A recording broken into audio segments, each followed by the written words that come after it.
Anambra Talks special episode on Good Morning Anambra show, where we are going to dedicate just a little time for our own Gwogwogwongwo crooner that passed on Saturday, gentleman Mike Ejeagha. But before we say anything on him, let's get to the studio to get a 3-minute feature on him before we'll be back.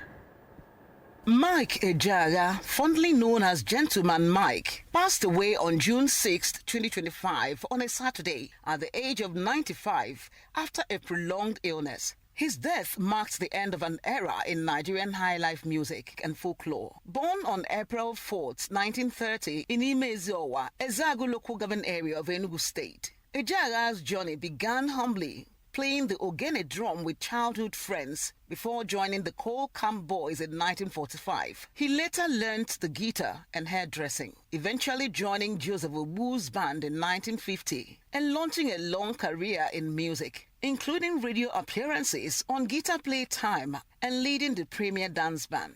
Ejeagha's music was rich in storytelling, deeply rooted in Igbo language and proverbs. He became widely respected for using music as a tool for education, moral instruction, and cultural preservation.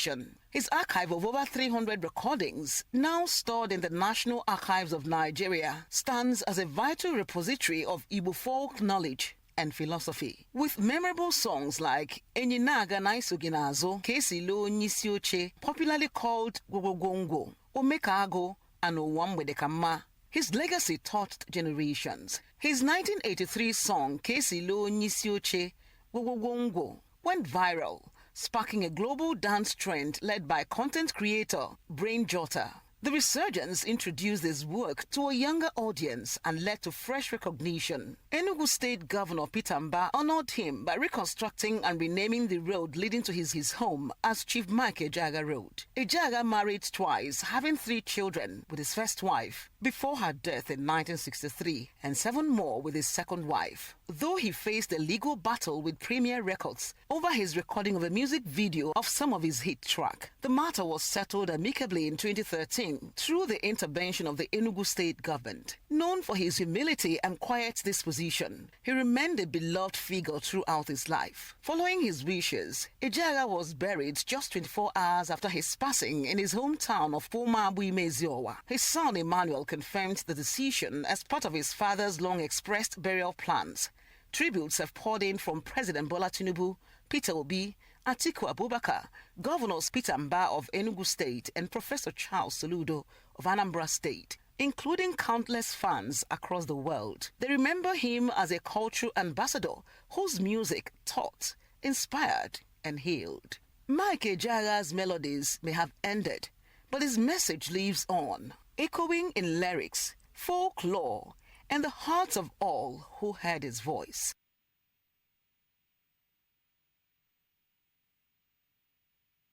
A great man that has gone the way of his ancestors, Mike Ejeagha, the Gwogwogwongwo crooner.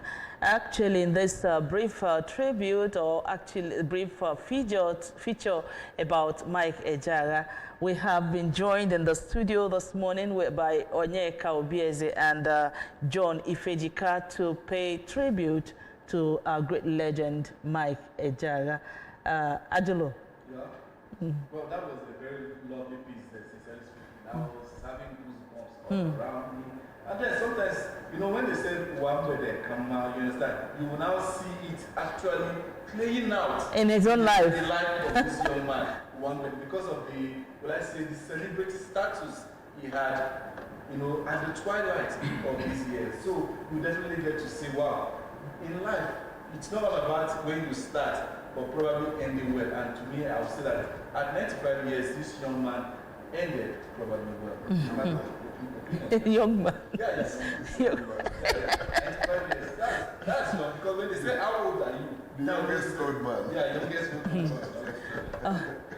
All right, Ejeagha, I don't know what you have to say concerning Mike Ejeagha. Yeah, your generation calls him Gwogwogwongwo.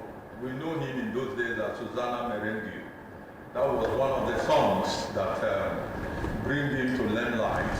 Because at that particular time, merengue was the music, the kind of genre, highlife that was being played in Cuba and South America. Then he played merengue. Osadebe also played part one, the first part of merengue.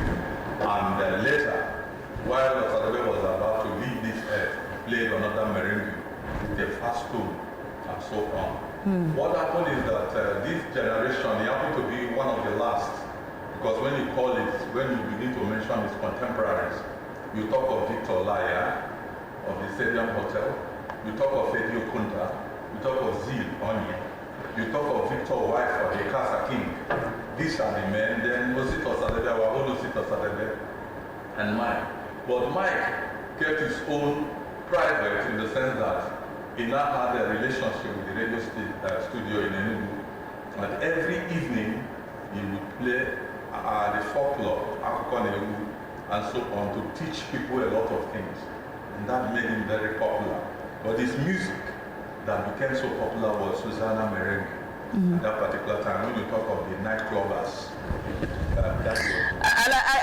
I really hope that people that we are saying, you know, when you tell some people some things, they'll tell you, Akoko Newu Mike Ejeagha. They may begin to believe that his folklores or his songs actually meant well, because of Owambede Kama, his own Owa actually came. Nambede.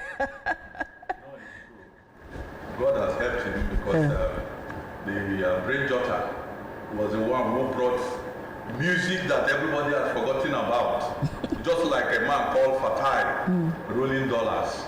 He played the music, Okeresi number one, in 1960 something.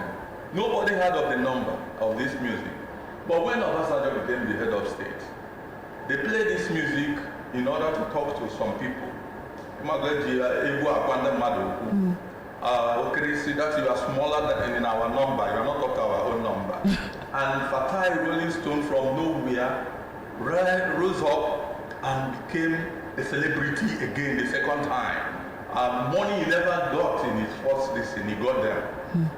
Just like Bobo Bongo brought him a lot of wealth and a lot of experience and knowledge about him. Talking about the Okeresi number, I remember hearing that song being played in the national stadium when Nigeria was playing an international match. When Nigerian fans were busy echoing it, and Nigeria seems to have this sport.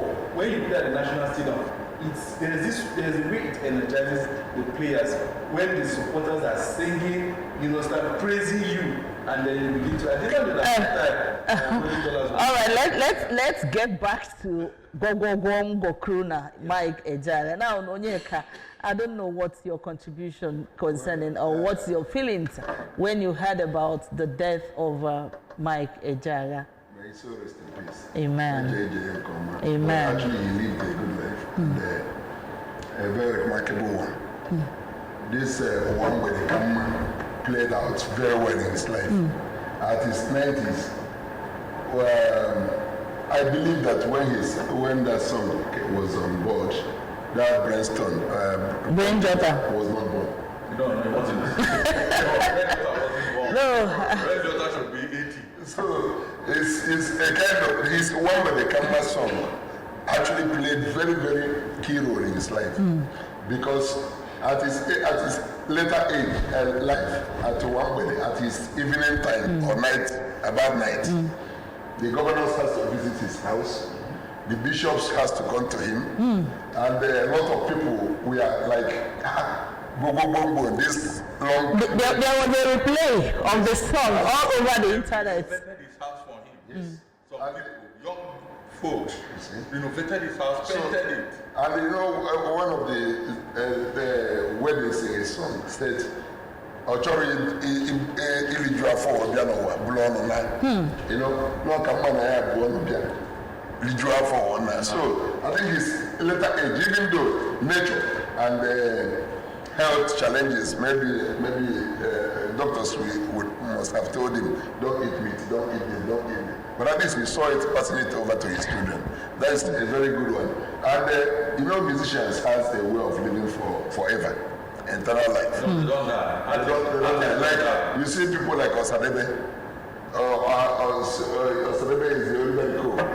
You see Captain Modibe, and a lot of things they said in their days are still being played and still said, you see? So their own part of life is where you see eternal life. You have the life continues. Their language is continuing. You know, now while you were speaking and while we're listening to that feature, it seems that Mike Ejeagha actually prophesied his life in music. John? That is one with it. Yeah, so one with it. That's exactly what happens. He mentioned Ibe. Some of them knew they were dying. Victor Whiteford with his Gildo, his music, a Casa 34. All these are things that they said as if philosophically they know that this is going to happen or something like that, and it happens. And that is why, like Celeste Moku now, when we begin to talk of Celeste Moku, and all these things came to play in his life and so on. So with this one with the camera, Mike was living a very humble life in his house in Anambra, very quiet and so on. Suddenly some set of students, young boys and girls came, and they started removing the holes, everything, and put new alumaco for him, painted the compound, changed the upholstery for him. Then granddaughter came. The day granddaughter came to his place, it was like a festival going on. And he brought out 500,000 and gave to the children around Mike and Ejeagha's compound. And came Mike. Not soon after that, the governor of Enugu State had to walk for some kilometers to get to his house and ask them to do that, tar the road there. And that became the benefit of the people in the street was named after him. So one way they come. No, there are messages we are taking away from the life and times of Mike Ejeagha and all that transpired in his later days. Onyeka. Say it again.